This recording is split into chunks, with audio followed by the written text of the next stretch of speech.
Առողջապահության նախարար Անահիտ Ավանեսյանն ու Գյումրի համայնքի ղեկավարի պաշտոնակատար Սարիկ Մինասյանը հանդիպում են ունեցել Գյումրիում հասարակական, առողջապահական, կրթական ու այլ ոլորտներում ակտիվ գործունեություն ծավալող կանանց հետ։ Կանանց միջազգային օրվան նվիրված այս հանդիպումը նպատակ ուներ բարձրաձայնել կանանց հետաքրքրության շրջանում առկա խնդիրներն ու թե ինչ կարող են անել պետական աշխատողները դրանք լուծելու ուղղությամբ։ Մարտի 8-ը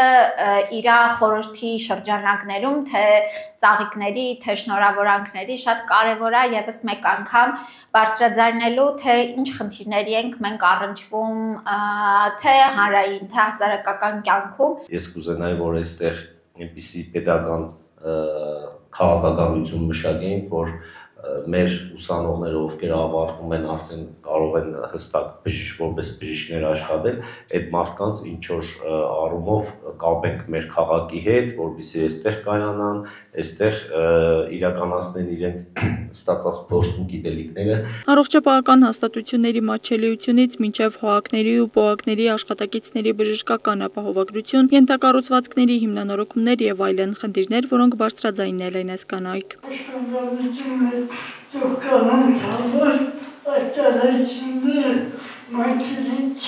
Բոլոր մեր նոր նախագծերում միանշանակ ամբողջական փորձում ենք լուծումները տանք, որ ոչ թե ուղղակի ներս գալը հնարավոր լինի, այլ նաև ներսում ճիշտ տեղաշարժվելը։ Գյումրի համայնքի ղեկավարի պաշտոնակատար Սարիկ Մինասյանը հանդիպման ընթացքում ընդգծեց, որ նման միջոցառումները պետք է շարունակական բնույթ կրեն, քանի որ միայն պարբերաբար բարձրաձայնելով խնդիրները հնարավոր է գտնել դրանց արդյունավետ լուծումներ։ Նմանատիպ հանդիպումները լինելու են մշտական մեր կառավարության անդամների հետ, ում հրավիրում ենք նախորդ տեղեկացնում եմ, որ սա առաջինն է եւ բնականաբար վերջինը չի, այս ուղիղ կապը միշտ պետք է պահենք։ Նախարարը նշեց, որ ներկայային Գյումրիում վերակառուցվելու է թիվ 2 պոլիկլինիկան։ Տեղեկացանք նաև, որ հասարակական կազմակերպությունները պատրաստական են մեր բժշկական հաստատությունների աշխատակիցների համար կատարել անվճար վերապատրաստման դասընթացներ իրականացնել, որը շատ կարևոր է։ Առողջապահության նախարար Անահիտ Ավանեսյանն իր հերթին անդրադարձավ այն խնդիրներին, որոնց լուծման ուղղությամբ կառավարությունը արդեն իսկ հստակ քայլեր է ձեռնարկել։ Մենք թե կապիտալ ծախսերով, թե նաև որոշակի ծառայություններ ընդլայնելու շրջանակներում պիտի հասցեագրենք նաև մեր գյումրեցիների առողջական խնդիրները։ Այստեղ այսօր բարձրացեցին հարցեր հաշմանդամության հետ կապված, որ շատ զգայուն թեմա է վերականգնողական առողջության եւ ուրախ եմ, որ կանայք էլ շատ մեծ ներգրավվածություն ունեն թե խնդիրները բարձրաձայնելու, թե նաև լուծումներ գտնելու մեջ։ Առաջիկայում Սարիկ Մինասյանը կառավարության ներկայացուցիչների հետ ոլորտ առ ոլորտ կգույքակրի առկա բացերն ու մտահոգությունները։ Աստղիկ Խաչատրյան, Խանով Անիսյան, Հայկ Կապրելյան այսօր։ Վարչապետ Նիկոլ Փաշինյանը հեռախոսազրույց է ունեցել Եվրոպայի խորհրդի գլխավոր քարտուղար Ալեն Բերսեի հետ։ Զրուցակիցները քննարկել են Հայաստան-Եվրախորհուրդ գործընկերության կազմակերպության աջակցությամբ Հայաստանում իրականացվող բարեփոխումներին վերաբերող հարցեր։ Անդրադարձ է կատարվել նաև Հայաստանի եւ Ադրբեջանի միջև խաղաղության հաստատմանը եւ տարածաշրջանային կայունությանը վերաբերող հարցերի։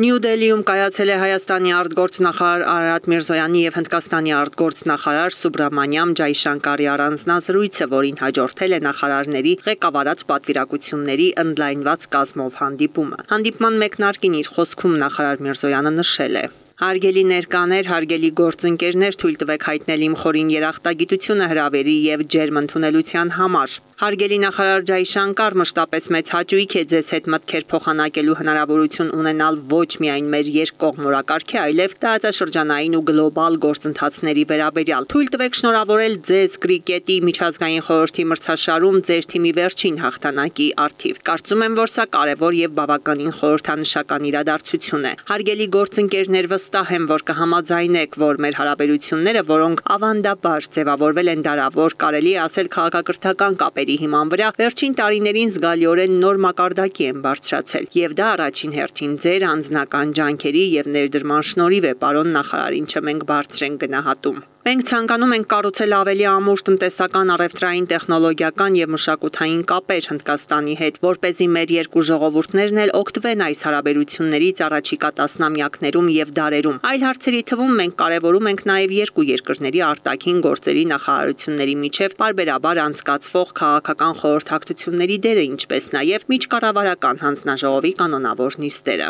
Ցանկանում եմ տեղեկացնել, որ առանձնազրույցի ընթացքում ես եւ նախարար Ջայշանկարն արդեն հնարավորություն ենք ունեցել քննարկելու մեր երկկողմ օրակարգի մի շարք կարևորագույն հարցեր, ինչպես նաեւ տարածաշրջանային ու գլոբալ խնդիրներ։ Ուրախ եմ շարունակել մեր քննարկումները ընդլայնված ձևաչափով։ Հայաստանի եւ Հնդկաստանի արտգործնախարարները քննարկել են երկկողմ օրակարգի փոխադարձ հետաքրքրություն ներկայացնող բոլոր առանցքային հարցերը։ Մտքեր են փոխանակվել առաջիկա անելիքների շուրջ։ Զրուցակիցները կիսվել են համաշխարհային քաղաքականության վերջին զարգացումների վերաբերյալ ընկալումներով եւ առանձնանշել ներկայիս աշխարհաքաղաքական զարգացումների պայմաններում Հայաստանի եւ Հնդկաստանի միջև փոխգործակցության առաջնահերթ ուղղությունները։ Արարատ Միրզոյանի եւ Սուբրամանիամ Ջայշանկարի հանդիպման արդյունքներով ստորագրվել են մի շարք փաստաթղթեր։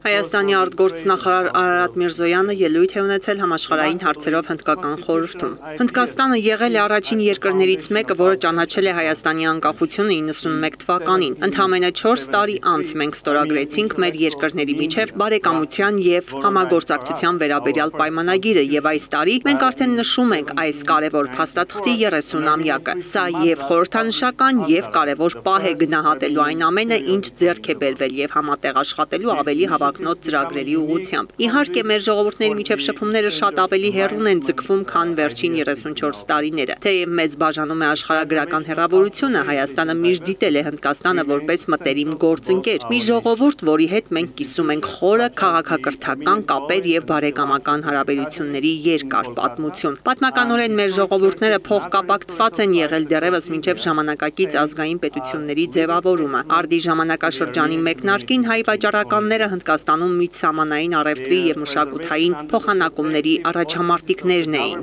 Մշակութային ժառանգության եւ բազմազանության պահպանումը շարունակում է կենտրոնական դեր խաղալ մեր երկու ժողովուրդների համար։ Այնպիսի հաստատություններ, ինչպիսիք են Կալկաթայի հայոց մարդասիրական ճեմարանը, ինչպես նաեւ Հնդկաստանի տարբեր վայրերում պահպանված պատմական եկեղեցիներն ու հուշարձանները, կենթանի վկայություններ են հնդկական հողի վրա հայ համայնքների դարավոր ներկայության մասին։ Դրանց պահպանումը Հնդկաստանի կառավարության հովանավորության ներքո ոչ միայն ընդգծում է մեր փոխադարձ հարգանքը, այլև օրինակ է հանդիսանում մեր ընդհանուր հանձնառության պահպանելու մշակութային ինքնությունը հաջորդ սերունդների համար։ Ես նաև կցանկանայի ընդգծել Աջանտայի որմնանկարների յուրօրինակ վերարտադրությունները կատարված հայտնի հայ նկարիչ Սարգիս Խաչատուրյանի կողմից, ով անգնահատելի ներդրում է ունեցել հնագույն հնդկական արվեստը ժամանակակից աշխարհի համար վերահայտնաբերելու գործում։ Ներկայումս Հայաստանի ազգային պատկերասրահում պահվող այս աշխատանքները ներկայացնում են մեր ժողովուրդների միջև դարավոր մշակութային եւ հոգեվոր կապը ու հիշեցնում են մեզ, որ արվեստն ու մշակույթը դիվանագիտության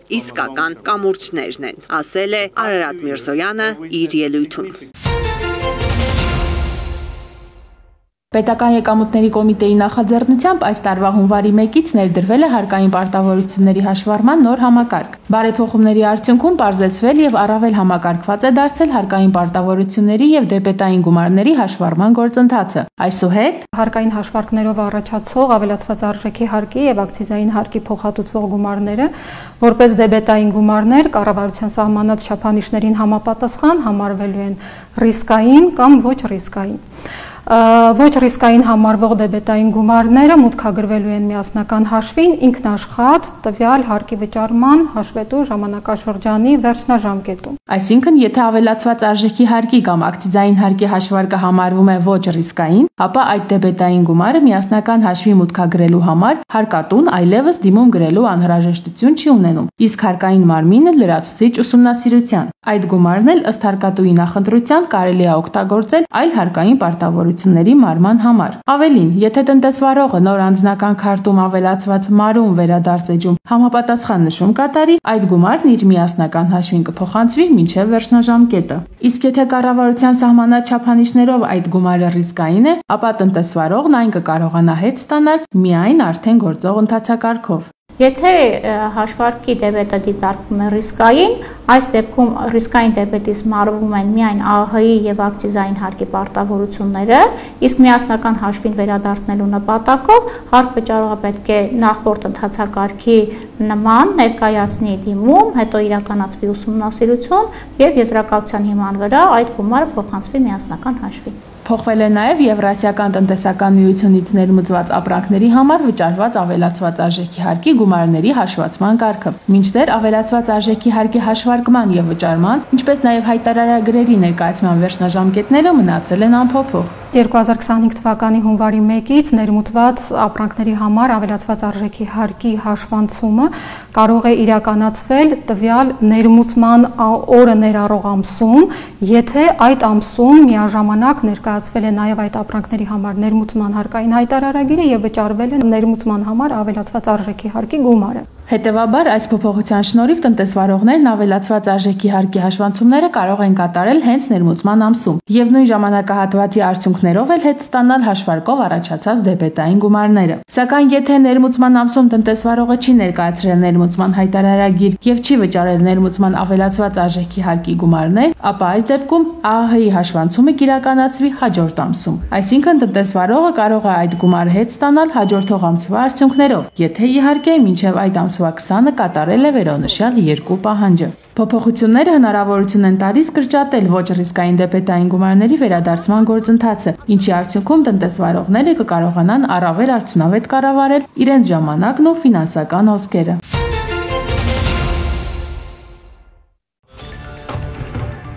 Ռուսաստանի պաշտպանության նախարարությունը հայտնել է, որ Դաշնության տարածքում վերջին ժամերին խոցվել է ուկրաինական 337 անօդաչու թռչող սարք։ Հարձակման թիրախում են եղել Մոսկվայի, Կուրսկի, Բրյանսկի, Բելգորոդի, Ռյազանի, Կալուգայի, Լիպեցկի, Օրյոլի, Վորոնեժի, Նիժնի Նովգորոդի շրջանները։ Մոսկվայի քաղաքապետ Սերգեյ Սոբյանինը տեղեկացրել է, որ ՀՕՊ ուժերը հետ են մղել Մոսկվայի դեմ ԱԹՍ-ների ամենազանգվածային հարձակումը։ Ոչնչացվել է 70-ից ավելի անօդաչու սարք։ Դոմոդեդովո քաղաքում 2 խաղաղ բնակիչ է զոհվել, կան վիրավորներ, տուժել են բնակելի շենքեր, այրվել ավտոմեքենաներ։ Դոմոդեդովոից դեպի Մոսկվա գնացքների երթևեկությունը դադարեցվել է երկաթուղային գծի վնասման պատճառով։ Մի շարք օդանավակայանների աշխատանքը սահմանափակվել է։ Մայրաքաղաքում ԱԹՍ-ի բեկորների անկման հետևանքով վնասվել է շենքերից մեկի տանիքը։ Զոհեր եւ վիրավորներ կան նաև Կուրսկի մարզում։ Վոլոդիմիր Զելենսկին Սաուդյան Արաբիայում հանդիպել է թագաժառանգ Մոհամմեդ բեն Սալմանի հետ շնորհակալություն հայտնել Ուկրաինային աջակցության եւ երկրի ապագային հավատալու համար։ Կողմերը քննարկել են այդ թվում ուկրաինացի գերիների վերադարձի եւ անվտանգության երաշխիքների հարցերը, անդրադարձել ներդրումների եւ տնտեսական երկկողմ գործակցության ոլորտներին։ Զելենսկին հայտնել է, որ Ջիդայում է նաեւ իր թիմը, որը հանդիպելու է ամերիկյան պատվիրակության հետ։ Հուսով եմ գործնական արդյունքներ կտեսնենք։ Ուկրաինայի դիրքորոշումն այս բանակցություններում լիովին կառուցողական է լինելու, հավելել նախագահը։ Հիշեցնենք, որ ուկրաինական պատվիրակությունը ներկայացնելու են նախագահի աշխատակազմի ղեկավար Անդրեյ Երմակը, աշխատակազմի ղեկավարի տեղակալ Պավլո Պալիսան, արտաքին գործերի եւ պաշտպանության նախարարները։ Սաուդյան Արաբիայում Ուկրաինայի եւ Միացյալ Նահանգների թիմերի բանակցություններին ընդառաջ թագաժառանգ Մոհամմեդ բեն Սալման ալ-Սաուդի հետ հանդիպել են նաեւ Միացյալ Նահանգների պետքարտուղար Մարկո Ռուբիոն եւ ազգային անվտանգության հարցերով խորհրդական Մայք Վոլսը։ Ըստ պետքարտուղարության հաղորդագրության Ռուբիոն շնորհակալություն է հայտնել Ուկրաինայում պատերազմն ավարտելուն եւ կայուն խաղաղություն հաստատելուն ուղղված բանակցությունները կրկին հյուրընկալելու համար։ Հանդիպմանն անդրադարձ է եղել Եմենին եւ նավագնացությանը, համաշխարհային առևտրին, Միացյալ Նահանգների շահերին, Սաուդյան Արաբիայի քաղաքացիներին եւ ենթակառուցվածքներին հութիներից բխող սպառնալիքներին։ Քննարկվել է Սիրիայում իրավիճակը, ասված է ամերիկյան հաղորդագրության մեջ։ Օրակարգում է եղել նաեւ Գազայի հատվածի վերականգնման հեռանկարը։ Մինչև Ջիդա հասնելը Մարկո Ռուբիոն ինքնաթիռում զրուցել է լրագրողների հետ, մեկնաբանել ռուս-ուկրաինական կարգավորման հեռանկարը։ Նա շեշտել է, Ռուսաստանը չի կարող գրավել ամբողջ Ուկրաինան, իսկ Ուկրաինայի համար շատ դժվար կլինի ողջամիտ ժամանակահատվածում ստիպել ռուսներին վերադառնալ 2014 թվականի դիրքեր։ Պատերազմի միակ լուծումը դիվանագիտությունն է եւ կողմերին բանակցությունների սեղանի շուրջ նստեցնելը։ Կարծում եմ ֆրանսիացիներն ու բրիտանացիներն էլ մեծապես աջակցել են այդ հարցում, նշել է պետքարտուղարը։ Նա հավելել է, որ Կիևի հետ մշակագյուտ մետաղների մասին գործարքը քննարկման փուլում է։ Պարտադիր չէ, որ այն կնքվի հենց վաղը, սակայն նախագահ Թրամփը ուզում է, որ այն կնքվի, շեշտել է Ռուբիոն հավելել։ Այդ հարցը ամերիկյան եւ ուկրաինական թիմերի բանակցությունների օրակարգի ամենակարևոր կետը չէ։ Մենք ցանկանում ենք հասկանալ Կիևի դիրքորոշումը, պատկերացում կազմել, ինչ զիջումների են նրանք պատրաստ գնալ։ Հրադադար եւ պատերազմի դադարեցում չի լինի, եթե կողմերը զիջումների չգնան, ընդգծել է դիվանագետը։ Ինչ վերաբերում է Ուկրաինային ամերիկյան ռազմական աջակցության դադարեցմանը, պետքարտուղարը նշել է, որ այդ հարցը կարող է վերանայվել Կիևի եւ Վաշինգտոնի թիմերի բանակցությունների արդյունքում։ Դա տեղի կունենա, եթե մենք զգանք, որ ուկրաինացիները հավատարիմ են խաղաղության գործընթացին, ասել է Մարկո Ռուբիոն։ Պատասխանելով Թրամփ-Պուտին հնարավոր շփումների մասին հարցին, պետքարտուղարը հայտարարել է. այժմ հանդիպում նախատեսված չէ։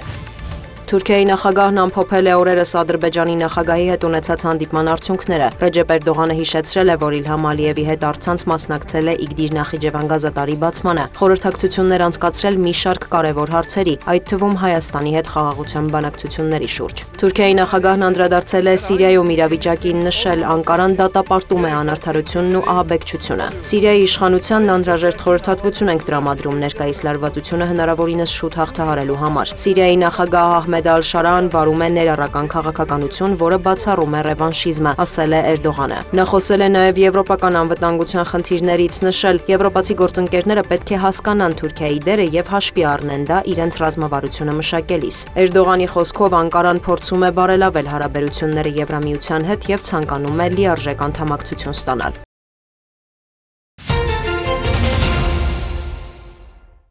ԱՄՆ պետքարտուղար Մարկո Ռուբիոն Կիրակի մեկնել է Սաուդյան Արաբիա, Ջիդա, ուր բանակցություններ են նախատեսված ուկրաինական պատվիրակության հետ։ Հայտարարված նպատակն է նախագահ Դոնալդ Թրամփի օրակարգի առաջմղումը փոխհամաձայնություն ձեռք բերել Ռուսաստան-Ուկրաինա պատերազմին վերջ տալու գործում։ Հիշեցնենք, Ջիդայում նախատեսված բանակցություններին նախորդել էին բավականին բուռն զարգացումներ։ Սպիտակ տանը նախագահներ Թրամփի եւ Զելենսկու թեժ հանդիպումը, որին հաջորդել էր Ուկրաինայի նախագահի հրապարակային պատրաստակամությունը ձեռնամուխ լինել Մոսկվա հետ խաղաղ բանակցություններին։ Նախագահ Թրամփը անցած ուրբաթ անդրադարձել էր գործերի ընթացքին։ Կարծում եմ շատ լավ ենք առաջ գնում Ռուսաստանի հետ, բայց հենց հիմա նրանք դաժանաբար ռմբակոծում են Ուկրաինան։ Բայց անկեղծ ասած, ինձ ավելի դժվար է գործ ունենալ Ուկրաինայի հետ։ Նրանք զուրկ են խաղաղ քարտերից։ Կողմերին բանակցությունների սեղանի շուրջ նստեցնելու համար Թրամփը ճնշումներ էր գործադրել կողմերի վրա։ Նա սառեցրեց Ուկրաինայի համար նախատեսված ռազմական օգնության եւ հետախուզական տվյալների տրամադրումը, միաժամանակ սպառնալով Ռուսաստանին ընդգրկում պատժամիջոցներով։ Ավելի ուշ Կիրակի ԱՄՆ նախագահը հայտարարեց, թե Վաշինգտոնը գրեթե վերականգնել է Ուկրաինայի հետ հետախուզական տվյալների փոխանակումը եւ հույս հայտնեց, որ Սաուդյան Արաբիայում ուկրաինացի պաշտոնյաների հետ առաջիկա բանակցությունները կտան դրական արդյունքներ։ Գրեթե վերականգնել ենք հետախուզական տվյալների տրամադրումը Կիևին, ասել էր Դոնալդ Թրամփը լրագրողներին։ Դիտորդների խոսքով ռուս-ուկրաինական համաձայնության կայացումը քաղաքական առումով խիստ կարևոր է Թրամփի համար։ Նա ըստ էության հանձն է առել, որ իր նախագահության օրոք ձեռք կբերվի ինչ-որ համաձայնություն, սակայն բանակցությունները ներառում են բազմաթիվ խաղացողների՝ Ռուսաստանին, Ուկրաինային, Եվրամիությանը։ Ինչևէ, Ջիդայում սպասվող ամերիկա-ուկրաինական բանակցությունների նախօրեին Վաշինգտոնում հանրահավաքի էին դուրս եկել Ուկրաինայի կողմնակիցները, հանգիստ չէր նաև օվկիանոսից այն կողմ։ Ռուսական օժերը շարունակում են գրոհները ուկրաինական խաղաղ բնակավայրերի դեմ։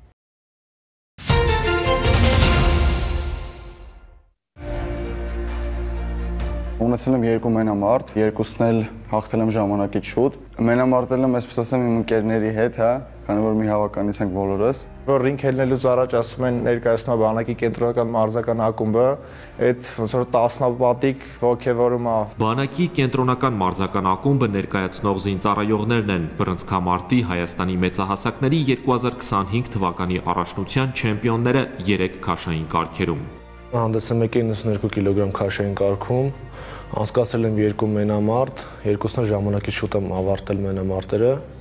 ու դարձել եմ Հայաստանի 7-ակի չեմպիոն։ Մասնակցել եմ 86 կիլոգրամ քաշային կարգում, 2017 թվականից մինչ առաջ եղել եմ Հայաստանի չեմպիոն, թե երիտասարդների, թե մեծահասակների կազմում եմ ընդգրկվել որպես առաջին համար։ Մասնակցել եմ 80 կիլոգրամ քաշային կարգում, ունեցել եմ 2 մենամարտ, երկուսն եմ մրցել եմ շատ փորձառու մարզիկների հետ, երկուսում էլ տարել եմ հաղթանակ։ Համառ ու անզիջում մրցապայքար լավագույնի կոչման արժանանալու համար այս մթնոլորտում ընթացավ բռնցքամարտի առաջնությունը, որին ընդհանուր առմամբ 100 մարզիկ էր մասնակցում, այդ թվում նաև բանակայինները, որոնք աչքի ընկան հաղթական մենամարտերով։ Միանշանակ մեր մասնակցությունը տվյալ մրցաշարում ուրիշ դեր ունի, ինչի, որովհետև ներկայացնում ենք բանակի կենտրոնական մարզական ակումբը։ Փորձում ենք ամեն ինչ անել, որ բարձր կերպով ներկայացնենք, բարձր կերպով անունը պահենք։ Հայաստանի բազմակի չեմպիոն Ռաֆայել Հովհաննիսյանը բռնցքամարտով զբաղվում է 2014 թվականից։ Այս ընթացքում բազմաթիվ հաղթանակներ է ունեցել թե հայաստանյան, թե միջազգային հարթակներում, որոնցից ամենատպավորիչը Ռաֆայելի համար ոսկե մեդալն է 2018 թվականի Եվրոպայի առաջնությունում։ Առաջին մենամարտը հաղթեցի, ժեստ ունեմ, պատվի առնելն է, զինվորական կեցվածքն եմ։ Խնդրում։ Ես ուզում եմ ասեմ, որ այդ ամեն ինչը ուզում եմ ցույց տամ, որ արվում է իմ հայ ազգի, իմ բանակի համար, զինվորների համար։ Այս պայմանությամբ ես զինվոր եմ։ Բանակի մարզական ասպարեզում ծառայելը մեծ պատիվ ու պատասխանատվություն է նաև Համլետ Ադամյանի համար։ 80 կիլոգրամ քաշային կարգում չեմպիոն դարձած մարզիկը այսօր էլ շարունակում է անդադար ու քրտնաջամ պարապել, որպեսզի առաջիկայում հաղթական նոր արդյունքներով ներկայացնի Հայաստանի եռագույնն ու զինված ուժերը։ Մեծ պատիվ է իհարկե, մեր մեջքի հետևը մեր դրոշն է, մեր տղեկն ենք բոլոր, ով որ ծառայում է, կապ չունի, որ մենք հիմա բանակի կենտրոնական մարզական ակումբում ենք։ Բոլորն է հիմա ծառայողներն են, ով որ դիրքերում են, մենք ելնում ենք, մենք գիտենք, որ մենք էլ հիմա առաջնագիծում ենք, բայց բոքսի ասպարեզում։ Դեռ տղեկը առաջնագիծում են սահմանում, մենք բոքսի ասպարեզում ենք առաջնագծում։ Ու պետք է նենց անենք, որ հասնենք հաղթանակի։ Ոնց որ տղեկն են մեր միշտ անում, մինչև վերջ, նույնը մենք ենք մինչև վերջ անում, որ հասնենք հաղթանակի։ Մենք էլ սենց ոգևորենք մեր տղերքին, որ ավելի տոկուն լինեն սահմանագծին, փառք ու պատիվ իրենց։ Բանակային բռնցքամարտիկներից ամենաերիտասարդն ու ծանր քաշային է Դավիթ Սիմոնյանը բռնցքամարտի Հայաստանի մեծահասակների 2025 թվականի առաջնությունում նույնպես գերազանց հանդես եկավ։ 92 կիլոգրամ քաշային կարգում նա ժամանակից շուտ հաղթեց 2024 թվականի Հայաստանի չեմպիոնին։ Ամեն մենամարտել իր դժվարությունն ունի, ամեն մեկն էլ միտեղ ինչ-որ sense տպավորվում է էլի մեջ հետ, բայց դե որ ծանր հարվածողներ են լինում, տեխնիկապես արագ են լինում, որ կարող ես իրենց հաղթես, արդեն այդ դառնում է քո համար ավելի բարձր ցուցանիշ էլի, որ ուժեղ տղեկի հաղթում ես։ Անկեղծ հպարտանում եմ, որ մեր դրոշը բարձր եմ պահում որպես բանակային, քանի որ բոլորի սպասելիքները արդարացնում եմ, հենց Եվրասիայի գավաթի առաջնությունը կայացավ իմ բանակային ծառայության ընթացքում։ Այդ ժամանակ արդեն զգացի, որ ես զինծառայող եմ ու արդեն հասկացա, որ իմ ծառայությամբ կարողացել եմ պիտանի լինել իմ հայրենիքին։ 2023 թվականին դարձել եմ Եվրոպայի հաղթող երիտասարդների, 2024-ին փոխչեմպիոն եմ եղել Եվրոպայի։ Բանակի կենտրոնական մարզական ակումբը ներկայացնող բռնցքամարտիկներն այժմ ակտիվորեն պարապում են ու օրեցօր ավելի բարելավում մարզավիճակը։ Ապրիլին տղաները կմասնակցեն Երևանի Գավաթ մրցաշարին, իսկ մայիսին արդեն կներկայացնեն Հայաստանը Ղազախստանում կայանալիք մեծահասակների աշխարհի առաջնությունում։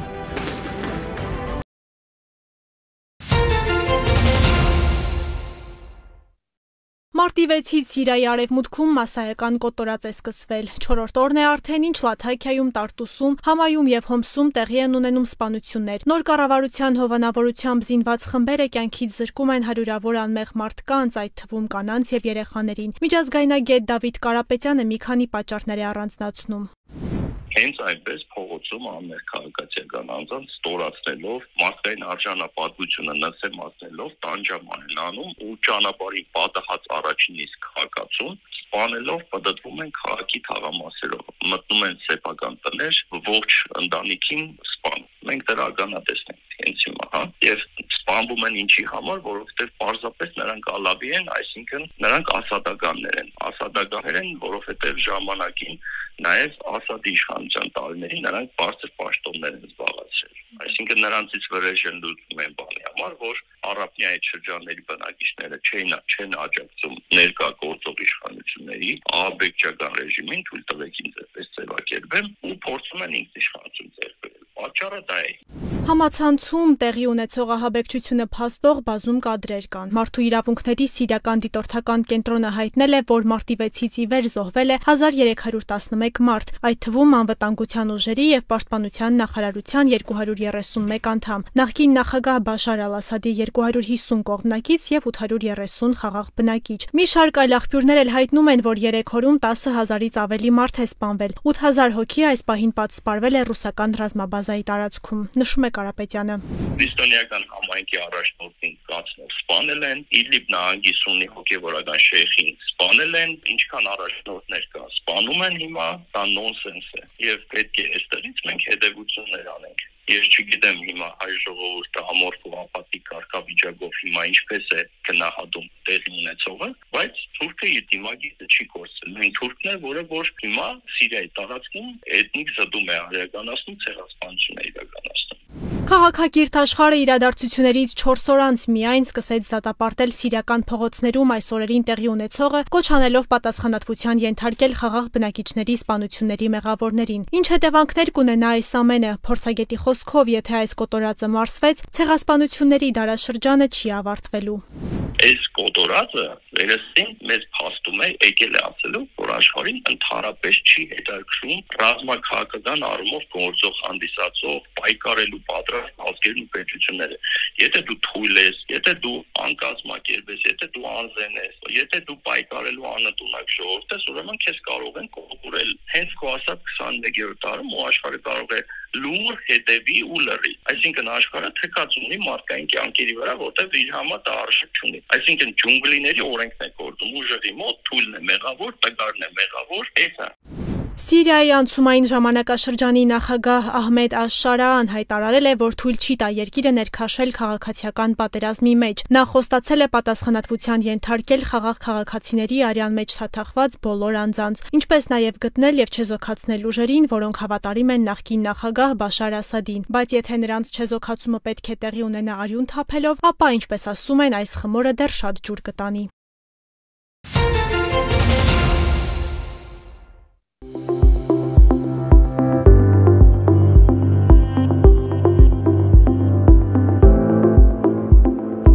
Ներքին գործերի նախարար Արփինե Սարգսյանը մարտի 10-ին հանդիպել է նախարարության տարբեր ստորաբաժանումների կինծառայողների հետ, քննարկել նրանց կարիերայի առաջխաղացման հնարավորություններն ու ոլորտում առկա մարտահրավերները։ Կլոր սեղան քննարկմանը ներկա էին Հայաստանում Եվրոպական միության պատվիրակության ղեկավար Վասիլիս Մարագոսը, Հայաստանում ՄԱԿ-ի զարգացման ծրագրի մշտական ներկայացուցիչ Նաթյան Ացվլիշվիլին, Հայաստանում ՄԱԿ-ի մշտական համակարգող Ֆրանսուազ Ժակոբը եւ միջազգային այլ գործընկերներ։ Արփինե Սարգսյանն ընդգծելով բազեվաչափով հանդիպումների կարևորությունը նշել է, որ դրանք թույլ են տալիս ոչ միայն քննարկել առկա խնդիրները, այլև նախանշել դրանց հաղթահարման կոնկրետ քայլեր։ Նախարարը բարձր է գնահատել ներքին գործերի նախարարության բարեփոխումների գործընթացում միջազգային գործընկերների աջակցությունը, կարևորել նախարարության որդեգրած մոտեցումները կիսելու նրանց պատրաստակամությունը։ Անդրադառնալով հասարակական եւ քաղաքական կյանքում կանանց ներկայացվածության հնարավորությունների ընդլայնմանը, նախարարն ընդգծել է, որ հատկապես ներքին գործերի նախարարության համակարգում կանանց ներգրավվածությունը շարունակաբար մեծանում է, իսկ նրանց վերագրվող դերերի բովանդակությունը փոխվում։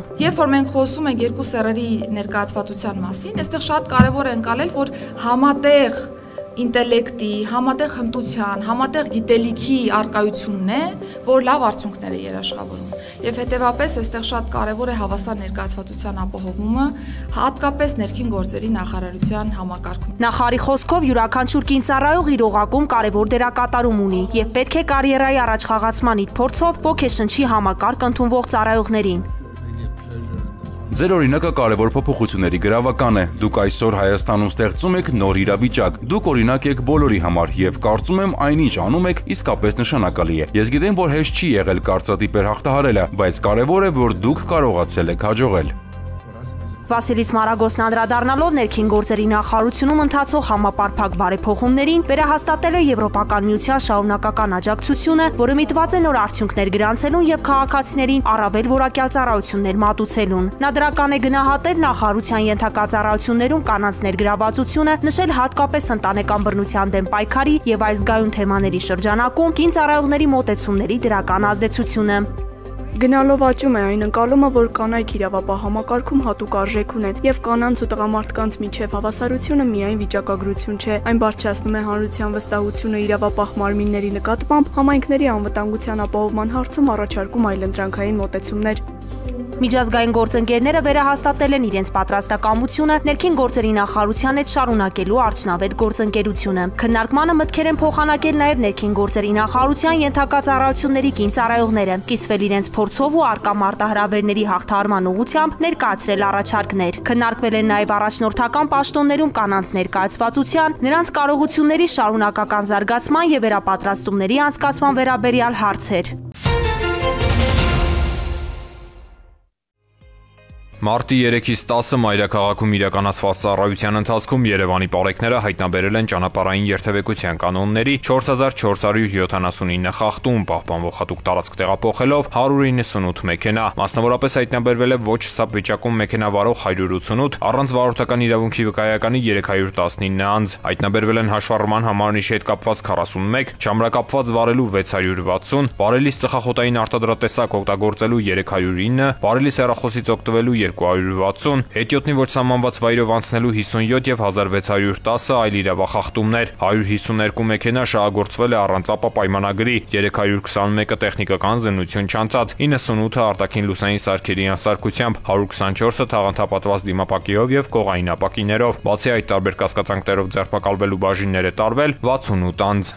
Նույն ժամանակահատվածում մարզերում պարեկները հայտնաբերել են ճանապարհային երթևեկության կանոնների 14124 խախտում, պահպանվող հատուկ տարածքներ տեղափոխելով 312 տրանսպորտային միջոց, հայտնաբերվել է ոչ ստապ վիճակում մեքենա վարող 209, առանց վարորդական իրավունքի վկայականի 728 անձ, հայտնաբերվել են հաշվառման համարնիշի հետ կապված 101, չամրակապված վարելու 3136, վարելիս ծխախոտային արտադրատեսակ օգտագործելու 414, վարելիս հեռախոսից օգտվելու 552, հետիոտնի ոչ սահմանված վայրով անցնելու 50, արագության գերազանցման 1959 եւ 4128 այլ իրավախախտումներ, 413 մեքենա շահագործվել է առանց ապա պայմանագրի, 1567-ը տեխնիկական զննություն չանցած, 520-ը արտաքին լուսային սարքերի անսարքության, որից 12-ը բեռնատարներ, 150-ը թաղանթապատված դիմապակիով եւ կողային ապակիներով, բացի այդ տարբեր կասկածանքներով ձերբակալվելու բաժիններ է տարվել 54 անձ։